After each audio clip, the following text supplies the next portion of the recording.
नमस्कार विद्यार्थ्यांनो, मी डरेंगे सर. आज आपण वाक्याचे प्रकार याविषयी आपण अभ्यास करणार आहोत. इंग्रजीमध्ये जे वाक्याचे प्रकार आहेत त्याचे प्रामुख्याने 4 प्रकार पडतात. पहिला प्रकार आहे असर्टिव्ह सेंटेन्स, विधानार्थी वाक्य. दुसरा प्रकार आहे इंटरोगेटिव्ह सेंटेन्स, प्रश्नार्थक वाक्य आपण त्याला म्हणतो. तिसरा प्रकार आहे इम्पेरेटिव्ह सेंटेन्स, इम्पेरेटिव्ह सेंटेन्सला आज्ञार्थी वाक्य असं म्हणतात. आणि चौथा आणि शेवटचा प्रकार आहे एक्सक्लेमेटरी सेंटेन्स, उद्गारार्थी वाक्य असं मराठीमध्ये आपण त्यांना म्हणतो. वाक्याच्या रचनेवरून इंग्रजीमध्ये वाक्याचे 4 प्रकार पडतात. त्यामध्ये पहिला जो प्रकार आहे तो आहे असर्टिव्ह सेंटेन्स. असर्टिव्ह सेंटेन्स म्हणजेच काय? ज्या वाक्याची रचना सब्जेक्ट, वर्ब आणि ऑब्जेक्ट असते त्यांना आपण काय म्हणतो? Assertive sentence. मी तुम्हाला पाठीमागच्या व्हिडिओमध्ये सब्जेक्ट, वर्ब आणि ऑब्जेक्ट कसा ओळखायचा हे मी तुम्हाला शिकवलेलं आहे. ज्यांनी कोणी पाठीमागचा व्हिडिओ पाहिलेला नाही त्यांनी अगोदर पाठीमागचा व्हिडिओ पाहा, म्हणजे तुम्हाला सब्जेक्ट, वर्ब आणि ऑब्जेक्ट विषयी माहिती मिळेल. सब्जेक्ट म्हणजेच कर्ता, वर्ब म्हणजेच क्रियापद आणि ऑब्जेक्ट म्हणजेच कर्म. अशा प्रकारे त्याचा अर्थ होतो. बघा, असर्टिव्ह सेंटेन्सची रचना कशी आहे? ज्या वाक्याच्या सुरुवातीला कर्ता आहे, क्रियापद आहे आणि कर्म आहे आणि सगळ्यात महत्त्वाचं ते वाक्य कोणत्या तरी एका काळामध्ये आहे त्याला आपण असर्टिव्ह सेंटेन्स असं म्हणतो. असर्टिव्ह सेंटेन्सचे 2 प्रकार पडतात. पहिला प्रकार आहे अफर्मेटिव्ह सेंटेन्स. अफर्मेटिव्हचा अर्थ काय होतो? होकारार्थी वाक्य. जे वाक्य होकारार्थी आहेत त्याला काय म्हणतात? अफर्मेटिव्ह सेंटेन्स असं म्हणतात. आपण असर्टिव्ह सेंटेन्सचा पहिला प्रकार पाहतोय, अफर्मेटिव्ह सेंटेन्स. उदाहरणार्थ तुम्हाला दिले बघा, he is reading a book. या दिलेल्या वाक्यामध्ये ही काय आहे? सब्जेक्ट आहे. इज रीडिंग हे वर्ब आहे आणि अ बुक हे ऑब्जेक्ट आहे. मी तुम्हाला काल सांगितलं वाक्यातील क्रियापदाला हुने प्रश्न विचारा तुम्हाला कर्ता मिळेल, व्हॉटने प्रश्न विचारा तुम्हाला कर्म मिळेल. म्हणजे कर्ता, क्रियापद आणि कर्म अशी रचना आहे. म्हणून या वाक्याला आपण असर्टिव्ह सेंटेन्स असं म्हणतो. आय रिपीट, मी पुन्हा एकदा रिपीट करून सांगतो. आपण वाक्याचा पहिला प्रकार पाहिला असर्टिव्ह सेंटेन्स. असर्टिव्ह सेंटेन्स मध्ये 2 प्रकार पडतात. पहिला अफर्मेटिव्ह आणि दुसरा निगेटिव्ह. असर्टिव्ह म्हणजेच काय? ज्या वाक्याची रचना करता, क्रियापद, कर्म आहे त्याला असर्टिव्ह सेंटेन्स असं म्हणतात. असर्टिव्ह सेंटेन्सचा पहिला प्रकार आहे अफर्मेटिव्ह म्हणजे होकारार्थी वाक्य. मग होकारार्थी वाक्य म्हणजेच काय? ज्याच्यामध्ये नो, नॉट, नेव्हर सारखे नकारार्थी शब्द नाही त्याला म्हणायचं अफर्मेटिव्ह सेंटेन्स. दुसरा प्रकार आहे या असर्टिव्ह सेंटेन्सचा निगेटिव्ह सेंटेन्स. असर्टिव्ह सेंटेन्सला स्टेटमेंट सुद्धा म्हटलं जातं, सिंपल सेंटेन्स सुद्धा म्हटलं जातं. म्हणजे साधं वाक्य असतं त्यामुळे त्याला अशा प्रकारे म्हटलं जातं. दुसरा असर्टिव्ह सेंटेन्सचा प्रकार आहे निगेटिव्ह सेंटेन्स. निगेटिव्ह म्हणजेच काय? रचना कर्ता, क्रियापद आणि कर्म अशीच असणार आहे. बघा, असर्टिव्ह सेंटेन्स म्हणजे कर्ता, क्रियापद, कर्म. वाक्यातील क्रियापदाला हुने प्रश्न विचारला असता कर्ता मिळतो, वाक्यातील क्रियापदाला व्हॉटने प्रश्न विचारला असता कर्म मिळतं. ज्या वाक्याची रचना कर्ता अधिक क्रियापद अधिक कर्म आहे त्याला आपण असर्टिव्ह सेंटेन्स असं म्हणतो. मग असर्टिव्ह सेंटेन्स मधला दुसरा प्रकार आहे निगेटिव्ह सेंटेन्स. निगेटिव्ह सेंटेन्स म्हणजेच काय? ज्या वाक्यामध्ये नो, नॉट, नेव्हर सारखे शब्द येतात त्याला आपण निगेटिव्ह सेंटेन्स असं म्हणतो. ह्यामध्ये रचना तीच आहे, कर्ता, क्रियापद, कर्म. हे सब्जेक्ट आहे, हे वर्ब आहे, हे ऑब्जेक्ट आहे. ह्याला आपण काय म्हणतो? Negative sentence. हा पहिला प्रकार झाला असर्टिव्ह सेंटेन्सचा.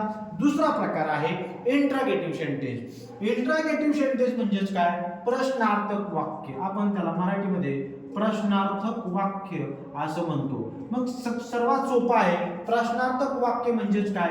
ज्या वाक्याच्या शेवटी प्रश्नचिन्ह असतं त्याला आपण प्रश्नार्थक वाक्य असं म्हणतो. या प्रश्नार्थक वाक्याचे पुन्हा 2 प्रकार पडतात. पहिला आहे WH क्वेश्चन. WH क्वेश्चन म्हणजेच काय? ज्या प्रश्नार्थक वाक्याची सुरुवात WH शब्दाने होते. उदाहरणार्थ व्हॉट असेल, हू असेल, फेन असेल, व्हाय असेल, विच असेल, फेअर असेल, असे जे WH शब्दाने सुरू होणारे जे प्रश्नार्थक शब्द आहेत अशा प्रश्नार्थक शब्दाने जर वाक्याची सुरुवात झाली आणि वाक्याच्या शेवटी प्रश्नचिन्ह आहे तर त्या वाक्याला आपण WH क्वेश्चन असं म्हणतो. काय सांगितलं मी? ज्या प्रश्नार्थक वाक्याच्या सुरुवातीला what, who, when, why, which, where असेल, हुम असेल असे WH शब्द येतात ना त्याला काय म्हणतो आपण WH क्वेश्चन. त्याची रचना असते बघा. त्यानंतर सहाय्यकारी क्रियापद, कर्ता, कर्म, राहिलेला भाग आणि वाक्यात शेवटी प्रश्नचिन्ह. अशा प्रकारे WH क्वेश्चनची रचना असते. साधं लक्षात ठेवा, इंटरॅगेटिव्ह सेंटेन्सचे दोन प्रकार पडतात. पहिला म्हणजे WH क्वेश्चन. WH क्वेश्चन म्हणजे ज्याच्या सुरुवातीला what, who, when, why, which असे प्रश्नार्थक शब्द येतात आणि वाक्याच्या शेवटी प्रश्नचिन्ह येतं, त्याला WH क्वेश्चन असं आपण म्हणतो. प्रश्नचिन्ह सगळ्यात महत्त्वाचं आहे. कधी कधी असे WH शब्द येतात परंतु प्रश्नचिन्ह येत नाही, तेव्हा हे प्रश्नार्थक शब्द कंजंक्शनचं काम करतात, सहाय्यकारी क्रियापदाचं काम करतात. उदाहरणार्थ there is boy who is my brother असं वाक्य असेल तर तिथं WHO हू हे कंजंक्शनचं काम करतं. ते तुम्हाला मी पुढच्या व्हिडिओमध्ये समजून सांगेन. आता इंटरॅगेटिव्ह सेंटेन्सचा दुसरा प्रकार आहे yes no type question. Yes no type question म्हणजेच काय, यस आणि नो. बघा, वाक्य कसं आहे, प्रश्नार्थक आहे परंतु ज्याचं उत्तर फक्त यस किंवा नो आहे त्याला म्हणायचे येस नो टाइप क्वेश्चन. त्याची रचना काय आहे बघा, आर यू रेडी. म्हणजेच काय, ज्या प्रश्नार्थक वाक्याची सुरुवात आर हे सहाय्यकारी क्रियापद आहे. तुम्हाला कालच्या व्हिडिओला मी सांगितलेलं आहे, ज्या प्रश्नार्थक वाक्याची सुरुवात सहाय्यकारी क्रियापदाने होते आणि वाक्याच्या शेवटी प्रश्नचिन्ह आहे त्याला म्हणायचं प्रश्नार्थक वाक्य. मग are you ready, are you coming, are you going, is here teacher, म्हणजे ज्या ज्या प्रश्नार्थक वाक्याची सुरुवात सहाय्यकारी क्रियापदाने होते आणि शेवटी प्रश्नचिन्ह आहे ना त्याला म्हणायचं येस नो टाइप क्वेश्चन. त्याचं उत्तर फक्त हो किंवा नाही असंच असतं, त्याला म्हणायचं येस नो टाइप क्वेश्चन. हा आपण दुसरा प्रकार पाहिला वाक्याचा. तिसरा प्रकार आहे इम्पेरेटिव्ह सेंटेन्स. हे अत्यंत सोपं आहे. इम्पेरेटिव्ह सेंटेन्स म्हणजेच काय बघा, इम्पेरेटिव्ह सेंटेन्स म्हणजेच काय, आपल्या सर्वांना क्रियापद माहित आहे. इम्पेरेटिव्ह सेंटेन्स म्हणजे मराठीमध्ये आपण आज्ञार्थी वाक्य असं म्हणतो. इम्पेरेटिव्ह सेंटेन्सला आपण मराठीमध्ये आज्ञार्थी वाक्य असं म्हणतो. बघा, आज्ञार्थी वाक्य म्हणजेच काय, आपण मराठीमध्ये आज्ञा दिली का आपल्याला सहज कळतं, पण इंग्रजीमध्ये आपल्याला कसं कळणार बघा, वाक्याच्या रचनेवरून आपल्याला त्या वाक्याचा प्रकार कळतो. आता आज्ञार्थी वाक्य म्हणजेच काय, ज्या वाक्याची सुरुवात क्रियापदाच्या मूळ रूपाने होते. आता ओपन हे क्रियापद आहे, ओपन द डोअर, दार उघड, आणि वाक्याच्या शेवटी फुल स्टॉप आहे, त्या वाक्याला म्हणायचं आज्ञार्थी वाक्य. ज्या वाक्याची सुरुवात क्रियापदाने होते, क्रियापद म्हणजेच क्रियादर्शक शब्द, come here, go here, sit with me, write down, sit down असे जे जे शब्द असतात ज्याच्या सुरुवातीला क्रियापद येतं आणि शेवटी काय आहे फुल स्टॉप आहे त्याला आपण काय म्हणतो आज्ञार्थी वाक्य.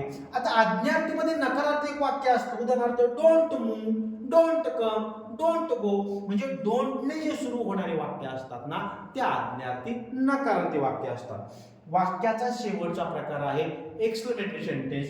एक्सक्लेमेटरी सेंटेन्स सगळ्यात सोपं आहे, त्याला आपण म्हणतो उद्गारार्थी वाक्य.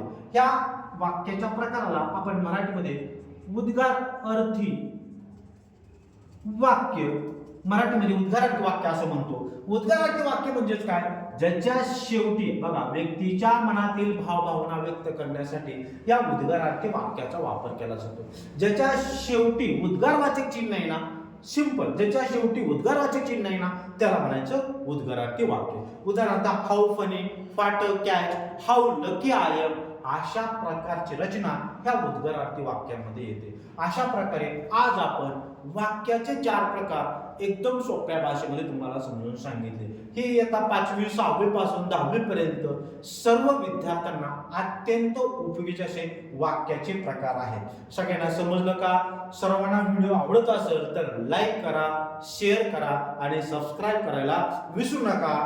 ठीक आहे, भेटूया आता पुढच्या व्हिडिओमध्ये. तोपर्यंत धन्यवाद, बाय बाय.